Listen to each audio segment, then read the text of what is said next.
ಯಾವುದೋ ಒಂದು ಮನೆಗೆ ನುಸುಳುತ್ತಾನೆ. ಗಡಿಗೆಯಲ್ಲಿರುವ ಬೆಣ್ಣೆ ತಿಂದು ಗಡಿಗೆಯನ್ನು ಒಡೆದು ಓಡಿ ಹೋಗುತ್ತಾನೆ. ಗೋಪಿಕೆಯೊಬ್ಬಳು ನೀರು ತುಂಬಿದ ಭಾರವಾದ ಮಡಿಕೆಯನ್ನು ಹೊತ್ತು ಹೋಗುತ್ತಿದ್ದರೆ ಈ ತುಂಟ ಹಿಂದಿನಿಂದ ಅವಳ ಜಡೆ ಹಿಡಿದು ಎಳೆಯುತ್ತಾನೆ. ಇದನ್ನು ನಿರೀಕ್ಷಿಸಿರದ ಗೋಪಿಕೆ ಗಾಬರಿಯಾಗಿ ತನ್ನ ಮೈ ಮೇಲೆಲ್ಲ ನೀರು ಚೆಲ್ಲಿಕೊಳ್ಳುತ್ತಾಳೆ. ಇದರ ಬಗ್ಗೆ ಸುದ್ದಿ ತಿಳಿದ ತಾಯಿ ಯಶೋಧೆ, ನೀನು ಹೀಗೆ ಮಾಡುತ್ತಿದ್ದರೆ ಗುಮ್ಮನನ್ನು ಕರೆದು ಕೊಟ್ಟು ಬಿಡುತ್ತೇನೆಂದು ಕೃಷ್ಣನನ್ನು ಹೆದರಿಸುತ್ತಾಳೆ. ಪಾಪ ಪುಟ್ಟ ಕೃಷ್ಣ ತಾಯಿಯ ಕ್ಷಮೆ ಕೇಳುತ್ತಾನೆ ಗುಮ್ಮನಿಗೆ ಹೆದರಿ. ಅಮ್ಮ, ನೀನು ಗುಮ್ಮನ ಕರೆಯಬೇಡ. ನಾನು ತರಲೆ ಮಾಡದೆ ದೇವರಂತೆ ಒಂದು ಕಡೆ ಸುಮ್ಮನೆ ಕೂಡುತ್ತೇನೆ. ಬಾವಿಗೆ ಹೋಗಿ ನೀರಲ್ಲಿ ಆಡುವುದಿಲ್ಲ, ಬೀದಿಗೆ ಹೋಗಿ ಮಣ್ಣು ತಿನ್ನುವುದಿಲ್ಲ, ವಾರಿಗೆಯ ಗೆಳೆಯರಿಗೆ ಬಡಿಯುವುದಿಲ್ಲ, ಅಣ್ಣ ಬಲರಾಮನನ್ನು ಬೈಯುವುದಿಲ್ಲ. ನೀನು ನೀಡಿದ ಅನ್ನವನ್ನು ಉಣ್ಣುತ್ತೇನೆ. ಹೆಣ್ಣುಗಳು ಇರುವ ಜಾಗಕ್ಕೆ ಹೋಗಿ ಅವರ ಕಣ್ಣು ಮುಚ್ಚಿ ಗೋಳು ಹೊಯ್ದುಕೊಳ್ಳುವುದಿಲ್ಲ. ತಾಯಿಯ ಮುಂದೆ ವಿನಮ್ರತೆಯ ಆಟ ಕಟ್ಟಿರುವಂತಹ ತುಂಟ ಕೃಷ್ಣನ ಪಾತ್ರ ಇಲ್ಲಿ ರಮಣೀಯವಾಗಿ ಮೂಡಿ ಬಂದಿದೆ. ಪುರಂದರದಾಸರ ಪದ ಗುಮ್ಮನ ಕರೆಯದಿರೆ ಅಮ್ಮ ನೀನು. ರಾಗಮಾಲಿಕೆ ಆದಿತಾಳ.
ಗುಮ್ಮನ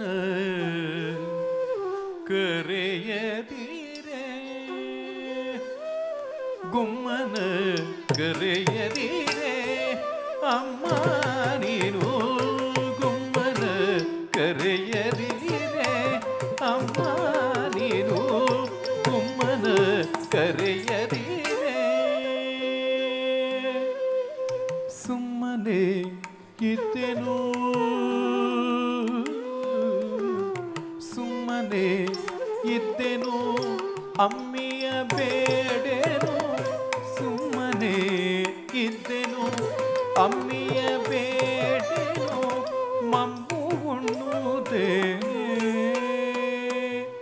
ಅಮ್ಮ ಮಣ್ಣು ಉಣ್ಣುತ್ತೇನೆ ಅಮ್ಮಗಳುವುದಿಲ್ಲ ಮಮ್ಮು ಉಣ್ಣುತ್ತೇನೆ ಅಮ್ಮಗಳುವುದಿಲ್ಲ ಗುಮ್ಮನ ಕರೆಯದಿರೆ ಅಮ್ಮ ನೀನು ಗುಮ್ಮನ ಕರೆಯದಿರೆ ಹೆಣ್ಣುಗಳಿರುವಲ್ಲಿಗೆ ಹೋಗಿ ಅವರ ಕಣ್ಣು ಮುಚ್ಚುವುದಿಲ್ಲವೇ ಹೆಣ್ಣುಗಳಿರುವಲ್ಲಿಗೆ ಹೋಗಿ ಅವರ ಕಣ್ಣು ಮುಚ್ಚುವುದಿಲ್ಲವೇ ಚಿಣ್ಣರ ಬಡಿಯನು ಅಣ್ಣನ ಬೈಯನು ಚಿಣ್ಣರ ಬಡಿಯನು ಅಣ್ಣನ ಬೈಯನು ಬೆಣ್ಣೆಯ ಬೇಡೆನು ಬೆಣ್ಣೆಯ ಬೇಡೆನು ಬೆಣ್ಣೆಯ ಬೇಡೆನು ಬೆಣ್ಣೆಯ ಬೇಡೆನು ಬೆಣ್ಣೆಯ ಬೇಡೆನು ಮಣ್ಣು ತಿನ್ನುವುದಿಲ್ಲ ಬೆಣ್ಣೆಯ ಬೇಡೆನು ಮಣ್ಣು ತಿನ್ನುವುದಿಲ್ಲ ಗುಮ್ಮನ ಕರೆಯದಿರೆ ಅಮ್ಮ ನೀನು ಗುಮ್ಮನ ಕರೆಯದಿರೆ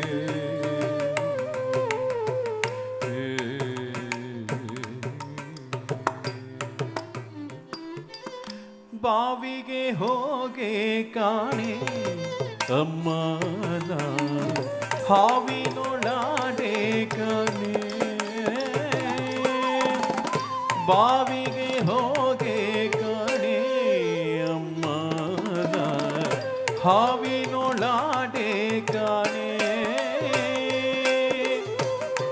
ಆವಿನ ಮೊಲೆಯೂಡೆ ಕರುಗಳ ಬಿಡೆ ನೋಡೆ ಆವಿನ ಮೊಲೆಯುಡೆ ಕರುಗಳ ಬಿಡೆ ನೋಡೆ ದೇವರಂತೆ ಬಂದು ಠಾವಿಲಿ ಕೂರುವೆ ಆವಿನ ಮೊಲೆಯುಡೆ ಕರುಗಳ ಬಿಡೆ ನೋಡೆ ಆವಿನ ಮೊಲೆಯುಡೆ ಕರುಗಳ ಬಿಡೆ ನೋಡೆ ದೇವರಂತೆ ಬಂದು ಠಾವಿಲಿ ಕೂರುವೆ ಗುಮ್ಮನ ಕರೆಯದಿರೆ ಅಮ್ಮ ನೀನು ಗುಮ್ಮನ ಕರೆಯದಿರೆ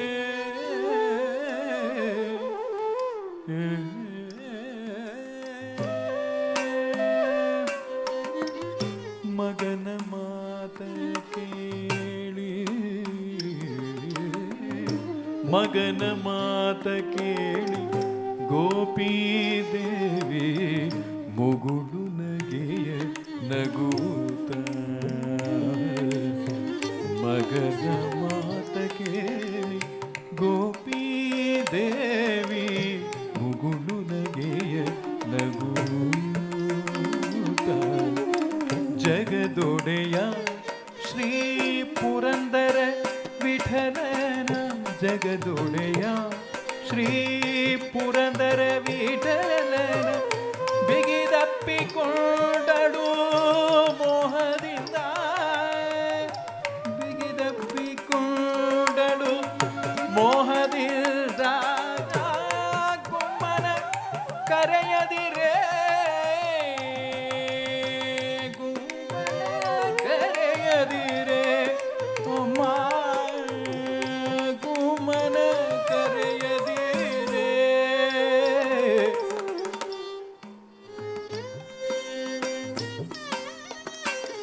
ಕೃಷ್ಣ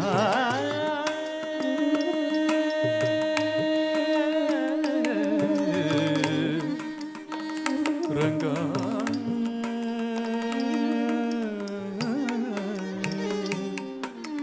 ರಂಗ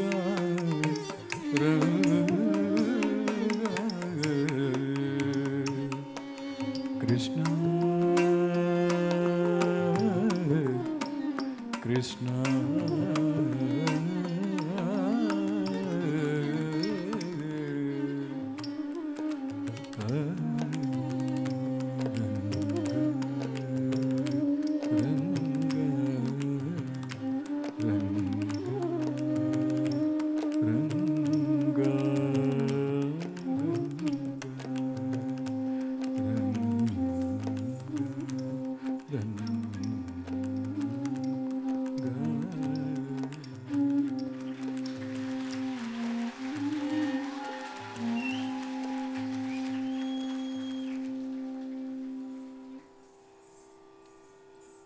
ಕಾರ್ಯಕ್ರಮದ ಮುಂದಿನ ಭಾಗದಲ್ಲಿ ಒಂದು ಪದಂ.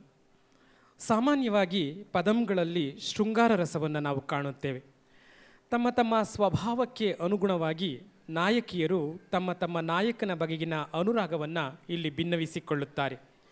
ಹೆಮ್ಮೆ, ಸಿಟ್ಟು, ದ್ವೇಷ, ಅಸಹ್ಯ, ಅಸಹಾಯಕತೆ ಹೀಗೆ ಏನೆಲ್ಲ ಭಾವನೆಗಳು ಇಲ್ಲಿ ತೆರೆದುಕೊಳ್ಳಬಹುದಾಗಿದೆ.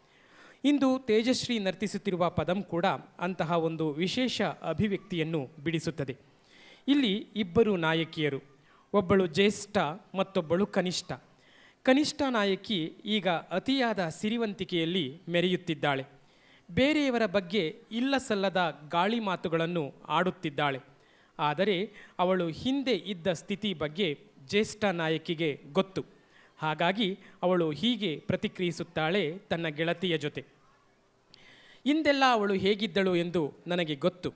ಧರಿಸಲು ಒಂದು ಒಳ್ಳೆಯ ಬಟ್ಟೆ ಕೂಡ ಇರಲಿಲ್ಲ. ನನ್ನ ಬಳಿ ಬಂದು ಬಟ್ಟೆಗಳನ್ನು ಬೇಡುತ್ತಿದ್ದಳು. ಈಗ ಅವಳು ಧರಿಸುವ ರೇಷ್ಮೆ ಪತ್ತಲಗಳೇಳು. ಕೊರಳಿಗೆ ಹಾಕಿಕೊಳ್ಳಲು ಆಗ ಒಂದು ಕರಿಮಣಿಗೂ ಗತಿ ಇರಲಿಲ್ಲ ಅವಳಿಗೆ. ನಾನೇ ಯಾವುದಾದರೂ ಸಮಾರಂಭಕ್ಕೆ ಹೋಗಬೇಕಾದರೆ ನನ್ನ ಒಡವೆಗಳನ್ನು ಕೊಡುತ್ತಿದ್ದೆ. ಆದರೆ ಈಗ ಮೈ ಕುಸಿಯುವಷ್ಟು ಆಭರಣಗಳನ್ನು ಹೇರಿಕೊಳ್ಳುತ್ತಿದ್ದಾಳೆ. ಒಂದು ಕಾಲದಲ್ಲಿ ಅವಳಿಗೆ ತಿನ್ನಲು ಅನ್ನಕ್ಕೂ ಗತಿ ಇರಲಿಲ್ಲ. ಈಗ ಹಸು ಸಾಕಿ ವ್ಯವಹಾರ ಮಾಡುವಷ್ಟು ಬೆಳೆದಿದ್ದಾಳೆ. ಇರಲು ಒಂದು ಸಣ್ಣ ಗೂಡಿಗೆ ಗತಿ ಇರಲಿಲ್ಲ ಆಗ. ಈಗ ತನ್ನ ಹಸುಗಳನ್ನು ಕಟ್ಟೋದಿಕ್ಕೆ ಒಂದು ಭವ್ಯ ಬಂಗಲೆಯನ್ನು ಹೊಂದಿದ್ದಾಳೆ. ಎಲ್ಲದಕ್ಕೂ ನನ್ನ ಬಳಿ ಸಾಲಕ್ಕೆ ಬರುತ್ತಿದ್ದ ಅವಳು ಈಗ ಅತ್ಯಂತ ಸಿರಿವಂತಿಕೆಯಾಗಿ ಮೆರೆಯುತ್ತಿದ್ದಾಳೆ. ಇದಕ್ಕಾಗಿ ಯಾರನ್ನು ದೂಷಿಸಿ ಏನು ಪ್ರಯೋಜನ ಎಂದು ಕೈಚೆಲ್ಲಿದ್ದಾಳೆ ಈ ಜ್ಯೇಷ್ಠ ನಾಯಕಿ. ಯಾಕೆಂದರೆ ಕನಿಷ್ಠ ನಾಯಕಿ ಸಿರಿವಂತಿಯಾಗಿರುವುದು ಏಕೆ ಎನ್ನುವಂತಹ ಸತ್ಯ ಅವಳಿಗೆ ಗೊತ್ತು. ಹಾಗಾಗಿ ಅವಳು ಹೇಳುತ್ತಾಳೆ, ಮುಖ್ಯವಾಗಿ ನನ್ನ ಗಂಡನೇ ಸರಿಯಿಲ್ಲ, ಅವನೇ ಸಮಸ್ತವನ್ನೂ ಅವಳಿಗೆ ಕೊಟ್ಟು ಅವಳ ಹಿಂದೆ ಬಿದ್ದಿದ್ದಾನೆ. ಅದಕ್ಕೆ ಅವಳು ಇದನ್ನೂ ಮಾತನಾಡುತ್ತಾಳೆ, ಇನ್ನಷ್ಟನ್ನೂ ಮಾತನಾಡುತ್ತಾಳೆ ಎಂದು ತನ್ನ ಅಸಹಾಯಕತೆಯನ್ನು ವ್ಯಕ್ತಪಡಿಸುತ್ತಾಳೆ. ಸುಬ್ಬರಾಮ ಅಯ್ಯರ್ ಅವರು ರಚಿಸಿರುವ ಪದಂ ಅದುವಂ ಸೊಲ್ಲುವಾಳ್ ಅನೇಕಂ ಸೊಲ್ಲುವಾಳ್. ರಾಗ ಸೌರಾಷ್ಟ್ರ, ಆದಿತಾಳ.